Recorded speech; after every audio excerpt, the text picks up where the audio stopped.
Assalomu alaykum. Ishlab chiqarishni boshlang. Insoniyatga foydasi tegadigan biron bir mahsulot ishlab chiqaring. Chiqaradigan mahsulotingiz sifatli bo'lsin, ommabop bo'lsin, narxi ham zo'r bo'lsin. Buning uchun nima qilish kerak? Ko'p kuzatamiz, ko'pchilik ishlab chiqarish boshlayotganda biron bir mutaxassis yoki ustaga ishonib ish boshlay boshladi. Yo'q, unaqa qilmang. Avvalambor shu mahsulotingizni zo'r qilib chiqarayotgan joyga borib bir muddat ishlang. Malaka oshiring. Shu ishni ilmini o'rganing. To'liq kuzating. Biznes rahbarini kuzating, ishlab chiqarish jarayonini to'liq o'rganing.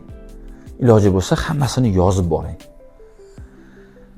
Shu mahsulotni ishlab chiqarish uchun kerak bo'ladigan eng kam xarajatni hisoblab chiqing. Shunda bilasizki, bu mahsulotni ishlab chiqara olasizmi, chiqara olmaysizmi? Ishlab chiqara oladigan bo'lsangiz, chiqadigan foyda sizni qoniqtiradimi, qoniqtirmaydimi? Bu mahsulotga bo'lgan talab qanaqa, talab hajmi qanaqa, mijozlari qanaqa? Bu sohada nasiya qanaqa avj olgan, hammasini o'rganib chiqing.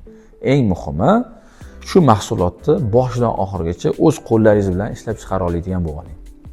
Ana undan keyin ishlab chiqarish harakatini qilsangiz bo'ladi. Agar qila olmaydigan bo'lsangiz, qo'lingizdan kelmaydigan bo'lsa, boshqa ish harakatini qiling.